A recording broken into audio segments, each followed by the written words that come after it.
Let's take a look at the Young Ever bowls, and particularly why I think these are the best bowls you can get for a cooking class. So maybe you're doing a workshop or you want to have a bunch of people cooking, and these bowls are perfect for that for a couple of reasons. One is that it's a lightweight plastic bowl, but it's not a disposable bowl.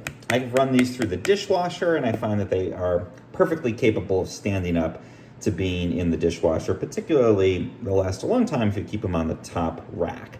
So it's a reusable bowl, but it's very lightweight. It's not as thick as some of the kind of larger mixing bowls you might get, and it's very easy to give a bunch of these out because you get multiple ones in a pack. So if you have a cooking class and you want people to do, dough or to mix something up, and you want each participant or group to have a bowl, again, these are a perfect option for that because they're small, they're lightweight, they're easy to hand out, and yet at the same time, they're not disposable. You can reuse them, you can wash them, and they do hold up over time. And because of the nice plastic surface, it's also easy to hand wash them if you want participants to do that for themselves. Another thing that's nice about this is that the sizing is just right for that kind of cooking class, one individual or group type of need.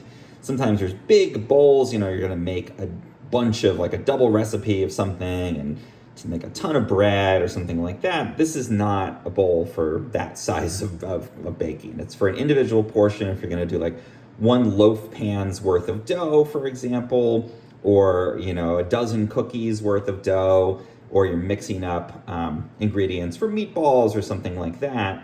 This is perfect for one participant to do, the right amount for them to have. So you can see the overall size. I'll compare it like to my hand. It's again a manageable size, but it's not too small. I've looked at 32-ounce bowls, and those are too small. You'll have stuff kind of splattering over the side as people stir. This is certainly big enough that you're not going to have ingredients flying out all over the place, but again, small enough that it's not going to feel overwhelming, like they're not going to feel they got too little of the ingredients because they have a giant bowl and it looks small in the giant bowl. This is perfectly sized, again, for that one person or one small group. So again, bulk, it's just, pretty neutral colors, which is great. It'll go with whatever overall decor you're doing. So if you're doing a cooking class or a workshop, or you're doing a kids party and you're gonna do some kind of cooking activity, great for art activities too, these are a fantastic bowl.